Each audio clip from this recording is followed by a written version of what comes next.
जय गुरु जी संगत जी। संगत जी, गुरु जी के डिवाइन कॉल सत्संग प्लेटफॉर्म में आप सभी गुरु परिवार का हार्दिक स्वागत है। शुक्राना गुरु जी महाराज का कि उन्होंने मुझे ये सेवा दी कि मैं आप सभी गुरु परिवार के समीप आके गुरु जी के कल्याण महिमा अनुभव का वर्णन कर पा रही हूँ। अनंतम शुक्राना मेरे गुरु जी महाराज का। संगत जी, आज का जो सत्संग मैं आपके साथ शेयर कर रही हूँ वो बहुत ही प्यारा और बहुत ही ब्लेसिंगफुल सत्संग है। तो मेरी विनती है आप सभी गुरु परिवार से कि आप सत्संग को अंत तक सुने, ध्यान से सुने और पूरा सुने। सत्संग का मतलब होता है सत्य का संग। सत्संग की महिमा और गुणगान का वर्णन हम तभी कर पाते हैं जब गुरु कृपा होती है। जिंदगी में सुख और दुख दोनों एक ऐसे पहलू हैं जो हमारे जीवन में आते हैं और जाते हैं। इन दुखों में, इन सुखों में अगर ईश्वर की कृपा हम पर हो जाए तो हमारे अनंत दुख, अनंत परेशानियां दूर हो सकती है। तो प्लीज़ संगत जी, सत्संग बहुत ही ब्लेसिंगफुल है, चमत्कारी है। बिना स्किप किए इसे पूरा सुनिएगा, अंत तक सुनिएगा, ध्यान से सुनिएगा और गुरु जी का शुक्राना कीजिएगा कि घर बैठे कृपा गुरु जी महाराज की ऐसी हुई कि आपको ये चमत्कारी सत्संग सुनने का सौभाग्य प्राप्त हुआ। इसके अलावा अगर आप अपने भी अनुभव और सत्संग शेयर करना चाहते हैं हिंदी में साफ राइटिंग में, आप अपना सत्संग लिखकर हमारी जीमेल आईडी पर सेंड कर सकते हैं ताकि आपके द्वारा सुनाए गए सत्संग से जो भी गुरुजी महाराज की नई जुड़ने वाली संगत है उन्हें गुरुजी के कल्याण महिमा अनुभव के बारे में ज़्यादा से ज़्यादा पता चले। सत्संग आपको पसंद आता है तो आप इसको लाइक कीजिएगा, चैनल को सब्सक्राइब कीजिएगा, वीडियो को ज़्यादा से ज़्यादा संगत में शेयर ज़रूर कर दीजिएगा और बेल आइकन दबाना बिल्कुल भी नहीं भूलिएगा ताकि जब भी कोई लेटेस्ट सत्संग आए उसका नोटिफिकेशन आपके पास आए। तो चलिए संगत जी, चलते हैं सत्संग की ओर। सत्संग शुरू करने से पहले करते हैं गुरु जी का मंत्र जाप। ओम नमः शिवाय, शिव जी सदा सहाय। ओम नमः शिवाय, गुरु जी सदा सहाय। जय गुरु जी संगत जी। संगत जी, सबसे पहले गुरु जी महाराज का शुक्राना सारी संगत जी को जय गुरु जी बोलती हूँ। अनंतम अनंतम शुक्राना करती हूँ गुरु जी का कि वो ये मौका मुझे देते हैं सत्संग शेयर करने का। आज से पहले भी मैं बहुत बार अपने शुक्राने सत्संग शेयर कर चुकी हूँ और आज फिर गुरुजी महाराज की कृपा हुई है, एक शुक्राना सत्संग शेयर करने का मौका उन्होंने दिया है। तो सत्संग शेयर करते हुए मेरे से कोई भी भूल चूक होती है साथ संगत जी, क्षमा कीजिएगा। मैं दिल्ली की रहने वाली हूँ, बसंत कुंज में मैं रहती हूँ और मेरा नाम उषा है। और ये शुक्राना सत्संग गुरुजी की कृपा और उनकी मेहर से मुझे मिला है, तो मैं बड़ी भाग्यशाली हूँ कि देखिए संगत जी कि मेरी जीवन की सबसे बड़ी इच्छा गुरुजी पूरी कर देते हैं। मेरे को बहुत संगत जी अच्छा लगता है जब भी मैं गुरुजी का गुणगान करती हूँ, गुरुजी की महिमा बताती हूँ, गुरुजी के चमत्कार बताती हूँ, या कोई भी मुझे बताता है गुरुजी के बारे में कि गुरुजी ने कैसे उनके कष्ट काटे, गुरुजी ने कैसे उनके दुख दूर किए, कैसे गुरुजी ने उनको ब्लेस किया। बड़ा अच्छा लगता है संगत जी ये जान के, सुनकर। और ऐसा लगता है संगत जी गुरुजी के पास जाकर कि गुरुजी हमें देख रहे हैं, सुन रहे हैं। यकीनन संगत जी अब बिना गुरुजी के जी पाना और रह पाना बड़ा मेरे लिए मुश्किल हो गया है। मेरा सारा तन मन सब कुछ गुरुजी को समर्पित हो चुका है। बिना गुरुजी की कृपा पाए संगत जी मैं एक कदम नहीं चल सकती। एक बच्चे को जिससे माँ की आदत लग जाती है ना संगत जी, उसी प्रकार मुझे मेरे गुरुजी की आदत है। मेरे गुरुजी के बिना मुझे इस संसार में कुछ भी नहीं अच्छा लगता। संगत जी, आज जो मैं अपना सत्संग शेयर कर रही हूँ ना, ये कोई कहानी नहीं है, ये कोई कल्पना नहीं है। ये मेरी ज़िंदगी में वो सब चीज़ें घटित हुई हैं जो आजकल हम सबके जीवन में फिर से चल रही हैं संगत जी। लेकिन जब हम गुरुजी से जुड़ जाते हैं तब हमारी ये सभी समस्याएं गुरुजी दूर कर देते हैं। संगत जी, हम सब दुख, दर्द, बीमारी, छल, कपट, धोखे से होकर गुजर रहे हैं क्योंकि हमारे इर्द गिर्द इतने नेगेटिव लोग होते हैं ना संगत जी, जो हमें इन सब चीज़ों से बाहर ही नहीं निकलने देते और ऐसे अंधेरे में जकड़ लेते हैं कि इस अंधेरे से बाहर हमें कहीं रोशनी नज़र नहीं आती। लेकिन एक सच्चाई ज़रूर है संगत जी कि जब हम इन सब से दूर जाकर गुरुजी की शरण पकड़ लेते हैं तो वो अंधेरा कब दूर हमारे जीवन से हो जाता है पता ही नहीं लगने देते गुरुजी। वो हमें इस कदर रोशनी में ढाल लेते हैं साथ संगत जी कि हमारे दुख दर्द छल कपट सब कुछ दूर हो जाते हैं। उस समय सिर्फ हमें गुरु जी की कृपा प्राप्त होती है और कुछ प्राप्त नहीं होता। तो बहुत बहुत शुक्राना गुरु जी, इन सब अंधेरों से बाहर निकाल के एक रोशनी की किरण देना। बहुत बहुत शुक्राना। संगत जी, कितनी बार हमने महसूस किया है कि हमारे घरों में शांति नहीं होती, पैसा आता है मगर टिकता नहीं है, रिश्तेदार अपने ही धोखा दे देते हैं और बीमारी संगत जी बिना किसी कारण के हमें जकड़ लेती है। संगत जी, ये केवल मेरी कहानी नहीं है, हर घर में आज यही चल रहा है। कभी बेटा बाप को धोखा दे देता है, कभी भाई भाई से बैर कर लेता है, माँ बाप अपने बच्चों के लिए सब कुछ न्यौछावर कर देते हैं, पर बुढ़ापे में वही बच्चे उन्हें बोझ समझ लेते हैं। संगत जी, आज के दौर में इंसान इतना स्वार्थी हो गया है ना कि रिश्तों का मूल्य नहीं, केवल पैसों का मूल्य समझता है। और यही कारण है संगत जी कि घर घर से लड़ाइयाँ और नफ़रत निकलती है। संगत जी, आप में से कितने लोग ऐसे हैं जो बिना कारण बीमार रहते हैं, डॉक्टर के पास जाते हैं, रिपोर्ट साफ आती है, फिर भी दर्द ख़त्म नहीं होता। यह केवल शरीर की बीमारी नहीं है संगत जी, यह मन आत्मा की बीमारी भी है। कितने लोग अस्पतालों में लाखों रुपए खर्च कर देते हैं लेकिन आराम नहीं मिलता। क्यों संगत जी, क्यों? क्योंकि असली बीमारी हमारे शरीर के भीतर है संगत जी। ईर्ष्या, लालच, क्रोध और मोह की, जिसे हम छोड़ना ही नहीं चाहते। संगत जी, ये वो कड़वी और गहरी और सच्चाई भरी बातें हैं जो हमारे शरीर के अंदर है। हम ईर्ष्या बहुत जल्दी कर लेते हैं, हमें लालच भी आ जाता है किसी चीज़ को देख के। और क्रोध, क्रोध तो हम लोगों का ऐसा है संगत जी कि कुछ भी चीज़ हम बर्दाश्त नहीं कर सकते। और मोह, मोह की वजह से हम कोई और मार्ग पकड़ ही नहीं सकते। और यही चीज़ तो गुरुजी कहते हैं छोड़ने को। जब मन में बैर है ना, तो संगत जी शरीर कभी शांत नहीं रहेगा। और कैसे रह पाएगा शरीर शांत? क्योंकि हमारे मन में संगत जी इतना सब कुछ भरा हुआ है, इतनी गंदगी भरी हुई है कि हम निकल ही नहीं पा रहे इन सब चीज़ों से।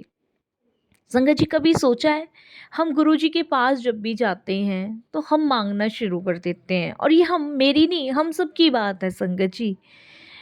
हम सभी मांगना शुरू कर देते हैं कि गुरुजी नौकरी लगवा दो बच्चों की, शादी करा दो बच्चों की, घर बनवा दो गुरुजी बच्चों का, गुरुजी हमारी बीमारियां ठीक कर दो, गुरुजी हमें सही मार्ग दिखा दो। लेकिन हम कभी कोई ढंग की चीज़ मांगते ही नहीं है। हम इतने छल कपट पाप से भरे हुए हैं ना संगत जी, गुरुजी भी हमारे लिए क्या सोचते होंगे कि मैं अपनी संगत को एक अच्छा मार्ग बताना चाहता हूँ, एक अच्छे मार्ग मार्ग पे लाना चाहता हूँ, और मेरी संगत सिर्फ उन्हीं चीज़ों में अटकी है। नौकरी लगवा दो, शादी करा दो, भाई वहाँ दुकान नहीं है संगत जी, वहाँ आप सिर्फ गुरुजी से मिलने जा रहे हो, गुरुजी को गुरुजी से मांगने जा रहे हो, उनकी ब्लेसिंग्स लेने जा रहे हो। तो संगत जी, इसीलिए हमारा मन शांत नहीं होता। और जब मन में बैर आ जाता है ना संगत जी दूसरों के प्रति, तब तो बिल्कुल भी शांत नहीं रहता। आज का इंसान बाहर से मुस्कुराता है लेकिन अंदर से चाकू लेके खड़ा है। संगत जी, चाहे वो रिश्ते में धोखा हो, व्यापार में कपट हो, दोस्ती में स्वार्थ हो और राजनीति में झूठ हो, यह सब देख के मन में सवाल उठता है, क्या कोई सच्चाई बची है संसार में? नहीं संगत जी, नहीं बची। रिश्तेदार कोई दुख में परेशानी में नहीं पूछते। हस्बैंड का अगर व्यापार में घाटा हो जाए तो उनके मन में सिर्फ यही ईर्ष्या भरी रहती है कि दूसरे से अच्छा व्यापार कैसे चलाऊं। दोस्ती में भी स्वार्थ है संगत जी, और संसार में आप देख ही रहे हैं, चाहे वो राजनीति हो, चाहे वो कुछ भी हो, सब में संगत जी झूठ छल कपट भरा हुआ है। इसीलिए तो इसे कहते हैं घोर कलयुग, और हमें इन सब चीज़ों से बचना है। इन सब चीज़ों से बचने का एकमात्र कारण है सिर्फ गुरु जी का द्वार। संगत जी, आजकल तो इतना सब कुछ हो रहा है कि लोग भगवान के नाम पर भी छल कर रहे हैं। नकली बाबाओं ने धर्म को व्यवसाय बना दिया है। मंदिर, मस्जिद, गुरुद्वारे तक राजनीति के अछूते नहीं रहे। संगत जी, लेकिन याद रखिएगा, भगवान से कोई छल नहीं कर सकता। संगत जी, हम किसी भी मंदिर में चले जाएं, किसी भी गुरुद्वारे में चले जाएं, भगवान के नाम पर विश्वासघात होता है, भगवान के नाम पर छल होता है, कपट होता है। संगत जी, आज की डेट में हर कोई गुरु बाबा बने हुए बैठे हैं। हर कोई अपने ही प्रवचन दिए जा रहे हैं। कोई गीता का भाषण देने लगता है तो कोई रामायण बताने लगता है, कोई रामचरितमानस बताता है तो कोई कुछ श्लोक बताने लग जाता है। लेकिन इन सब चीज़ों में क्या उन्होंने अपने आप को देखा है? क्या वो खुद बदले हैं? नहीं संगत जी, भगवान को भी एक व्यवसाय बना के छोड़ दिया है। 51 रुपये का प्रसाद चढ़ाओगे तो नारियल मिल जाएगा, 11 रुपये का प्रसाद चढ़ाओगे तो सिर्फ बताशे मिल जाएंगे, और अगर 1 रुपये का प्रसाद चढ़ाओगे तो सिर्फ हाथ जोड़ के चले जाओ। तो संगत जी, ये व्यवसाय ही तो बना रखा है। भगवान के नाम पर भी छल हो रहा है, लेकिन ये सब चीज़ देख कर भगवान चुप हैं, क्योंकि उनको पता है ये कलयुग है, इसमें कर्म ही सबसे बड़ी पूजा है। हम कितनी भी धूप बत्ती, अगरबत्ती, जोत मंदिरों में सब कुछ कर लें, लेकिन हमारे कर्म ही हमारी पूजा है। जब तक हम अपने आप को साफ नहीं करेंगे, अपने मन को स्वच्छ नहीं करेंगे, अपने वास्तविक चीज़ों को नहीं बदलेंगे, मन से छल कपट ईर्ष्या दे भावना सब निकाल दीजिए, फिर आप भी गुरु जी की ही संगत कहलाएंगे। संगत जी, मुझे याद है जब मैं गुरु जी से नहीं जुड़ी थी ना, तो मैं खुद भी ऐसी ही थी। मैं ऐसी ही थी संगत जी, दूसरों की निंदा करने वाली, दूसरों की बुराइयां करने वाली, ईर्ष्या करने वाली, जलन करने वाली। लालच तो बहुत ज़्यादा भरा था, और उससे भी ज़्यादा कि रिश्तों में धोखा सबसे ज़्यादा देती थी मैं। संगत जी, किसी ने मुझसे बात नहीं करी तो नहीं करी तो नहीं करी, मैं क्यों करूं? किसी ने गलती करी तो मैं उसे माफ़ नहीं करती थी, मैंने गलती करी तो मैं अपनी गलती एक्सेप्ट नहीं करती थी। लालच, किसी चीज़ को देख कर लालच करना, ये तो मुझे भी चाहिए, ये मुझे पसंद है। और कोई भी अगर मुझसे मदद मांगे तो एंड टाइम पे उसकी मदद नहीं करना। तो ये सारे गुण मुझ में भरे हुए थे, लेकिन मैं इन सब चीज़ों में भूल चुकी थी कि ये मेरे बुरे कर्म हैं जिन्होंने मुझे घेरा हुआ है। झूठ बोलना मुझे बहुत अच्छे से आता था, सच्चाई तो कभी बोली ही नहीं है। और संगत जी, ये चीज़ें मुझ में नहीं, हम सब में ही हैं। लेकिन जब से मैं गुरुजी से जुड़ी हूँ, मुझे ये समझ आ गया है कि जो गलतियाँ मैं पहले कर चुकी हूँ वो अब कभी नहीं करना चाहूँगी, क्योंकि मुझे गुरुजी की शरण चाहिए, गुरुजी का प्रेम चाहिए, गुरुजी की ब्लेसिंग्स चाहिए। तो मुझे ये सब चीज़ें छोड़नी होगी। संगत जी, मैंने पहले अपने अंदर भीतर बदलाव लाया, क्योंकि मुझे पता था कि जब मेरे भीतर बदलाव होगा तभी गुरुजी मुझे अपनी संगत के रूप में चुनेंगे। आज की डेट में मेरे अंदर कोई छल कपट नहीं है, किसी के लिए बैर नहीं है, किसी चीज़ के लिए लालच नहीं है। मोह तो बहुत पहले ही छोड़ दिया। अब सिर्फ लालच है तो सिर्फ गुरुजी के लिए, मोह है तो सिर्फ गुरुजी से, सब कुछ गुरुजी से है। संगत जी, आज मैं आपको एक छोटी सी चीज़ बताती हूँ कि माँ बाप जो होते हैं वो खून पसीना बहाकर अपने बच्चों को बड़ा करते हैं। और जब वही बच्चे बड़े होते हैं और वही माँ बाप जब बूढ़े होते हैं तो माँ बाप सोचते हैं अब बच्चे हमारी बुढ़ापे की जिम्मेदारी लेंगे, हमारा भार वो अपने कंधों में लेंगे। लेकिन संगत जी, जब बच्चे बड़े हो जाते हैं, जिम्मेदार हो जाते हैं, घर परिवार के हो जाते हैं, तब वही बच्चे माँ बाप को कुछ नहीं समझते और यही कहते हैं कि आप लोगों का बोझ हमसे नहीं उठाया जाता। और ये हकीकत है संगत जी, इसको मैंने अपनी आँखों से देखा है।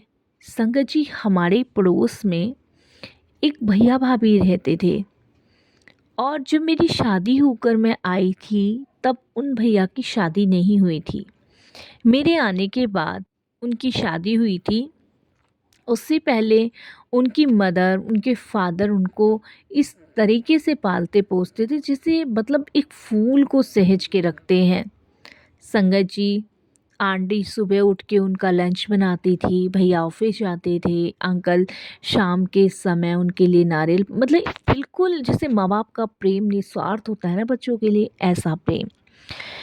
कुछ टाइम बाद आंटी हमारे घर कार्ड देने आई और आंटी ने कहा कि मेरे बेटे की शादी है और आप सब ज़रूर आइएगा। आंटी के फेस से इतनी बड़ी स्माइल देखकर मैं आंटी से पूछ बैठी। मैंने कहा आंटी इतना खुश हुआ आप बहू के आने पर? तो उन्होंने कहा बहू नहीं, मेरी बेटी आ रही है जिसे मैं पलकों पे बिठा के रखूँगी। अब तक मैंने अपने बच्चे से इतना प्यार किया है, अब मेरा प्रेम मेरी बेटी के लिए होगा जो दूसरे घर से मेरे घर आ रही है, जो मेरा घर रोशन करने आएगी। ये सुनकर संगत जी, मैंने गुरुजी से वही मन ही मन प्रार्थना करी कि गुरुजी आंटी की मुस्कान, अंकल की मुस्कान ऐसे ही बनी रहे। संगत जी, कुछ दिन बाद उनके बेटे की शादी हो गई, बहू आई। बहू के आने के बाद संगत जी, कुछ दिन बाद उनके घर से लड़ाई झगड़े की आवाज़ आने लगी। बेटा ज़ोर ज़ोर से कहने लगा कि आप दोनों तो श्राप हो हमारे लिए, हम पति पत्नी को चैन से जीने मत देना। ये आवाज़ें सुन सुन के मैं अपने हस्बैंड को कहती थी, मैंने कहा जब आंटी कार्ड देने आई थी तो कितनी खुश थी, और ये अब नीरज भैया और उनकी वाइफ क्या कर रहे हैं अंकल आंटी के साथ। मेरे हस्बैंड कहते हैं ये दुनिया है, कब बदल जाए पता ही नहीं चलता। मैंने गुरुजी से अरदास लगाई। फिर संगत जी, एक दिन मुझे पता चला कि नीरज भैया और उनकी वाइफ अंकल आंटी को एक अनाथ आश्रम में छोड़े आए हैं। मेरे से रहा नहीं गया और मैंने संगत जी अपने हस्बैंड से कहा कि आप मुझे पता करके बताओ कि वो कौन से अनाथ आश्रम में है। संगत जी, वृद्धाश्रम में मेरे हस्बैंड ने पता किया। मुझे पता चला कि मेरे हस्बैंड ने जिस वृद्धाश्रम में पता किया अंकल आंटी उसी में ही हैं। मैं अपने हस्बैंड के साथ उधर पहुंची, अंकल आंटी वहीं थे। अंकल और आंटी को देखकर मेरी आंखों से आंसू निकल गए, क्योंकि अंकल वहाँ माली का काम कर रहे थे और आंटी वहाँ जो वृद्धाश्रम होता है वहाँ रोटियों की सेवा कर रही थी। देख के बड़ी हिम्मत टूट गई और मैं रो पड़ी। मैंने गुरुजी से मन ही मन प्रार्थना करी। संगत जी, आप विश्वास नहीं करोगे, अंकल आंटी को मैंने बहुत कहा कि आप मेरे साथ चलो, आप मेरे घर में रहना, मेरा नहीं आपका ही घर है, मैं आपको अपने घर लेने के लिए आई हूँ। उन्होंने दोनों ने मना कर दिया। उन्होंने कहा कि अब रिश्तों पे से विश्वास उठ गया है, अब हमें यहीं रहने दो। संगत जी, मेरे बार बार कहने के बाद भी वो नहीं आए। उनके बच्चों ने उन्हें पूछा तक नहीं। लेकिन संगत जी, वो भले ही नहीं आए, लेकिन मैंने भी अपनी बेटी होने का फ़र्ज़ नहीं छोड़ा निभाना। मैंने संगत जी उनके रहने का, खाने का, पीने का हर बंदोबस्त उस वृद्धाश्रम में किया। मैं हर मंथली उनको संगत जी 10,000 रुपये भेजती हूँ और उनके खाने पीने का सारा सामान भेजती हूँ। एक टाइम ऐसा था संगत जी कि मैं भी किसी के बारे में नहीं सोचती थी, लेकिन अब गुरुजी से जुड़ने के बाद सब कुछ बदल गया। संगत जी, मैं यही कहूँगी कि इन सब दुख, बीमारियों, छल कपट का केवल एक ही इलाज है, ईश्वर की शरण, गुरुजी की शरण। यदि कोई आपको धोखा देता है तो बदला मत लीजिए। यदि बीमारी आपको जकड़ती है तो हिम्मत मत हारिए, नाम सिमरन कीजिए। यदि परिवार में तनाव है तो भजन सत्संग को घर में लाओ। गुरुजी कहते हैं, मैं हर जगह हूँ, तुम मुझे बुलाओगे तो मैं तुम्हारे पास रहूँगा।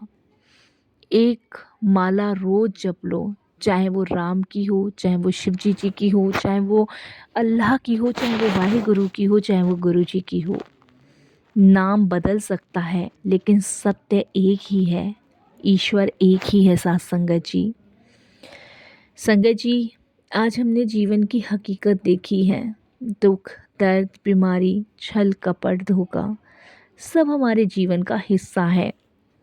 लेकिन यदि हम सत्य और भक्ति को थाम लें तो यही दुख हमारे जीवन का सबसे बड़ा गुरु बन जाएगा, सबसे बड़ा मार्ग बन जाएगा और सबसे बड़ी गुरु की शरण हमें मिल जाएगी। धोखा देने वाले को मत कोसो, क्योंकि वही आपको भगवान तक लेके जाने का रास्ता दिखाते हैं। क्योंकि जब हम उन्हें कोसते हैं तो हमारे माड़े कर्म जो है वो ख़त्म होना शुरू हो जाते हैं। संगत जी, इसीलिए मैं यही कहूँगी कि अपने अंदर भीतर इन सब चीज़ों को बदल दो गुरु की प्राप्ति करने के लिए, और आप फिर देखिएगा कि कैसे गुरुजी महाराज आपको अपनी शरण में लेते हैं। संगत जी, कोई भी मेरे से भूल चूक हो गई हो इस सत्संग को शेयर करने में, तो आप मुझे प्लीज़ माफ़ कर दीजिएगा। क्योंकि संगत जी, जाने अनजाने में हो सकता है मेरे से भी कोई गलती या भूल हो गई हो। बस मैं यही कहूँगी कि निरंतर सिर्फ गुरुजी महाराज का शुक्राना करें और यही अरदास करें कि गुरुजी सदैव अपने चरणों से लगाए रखना और अपने ब्लेसिंग्स, कृपा के पात्र बनाए रखना। बस यही सत्संग को विराम दूंगी गुरुजी के मंत्र जाप से। ओम नमः शिवाय, शिव जी सदा सहाय। ओम नमः शिवाय, गुरु जी सदा सहाय। जय गुरु जी, शुक्राना गुरु जी, अनंतम अनंतम शुक्राना गुरु जी महाराज का।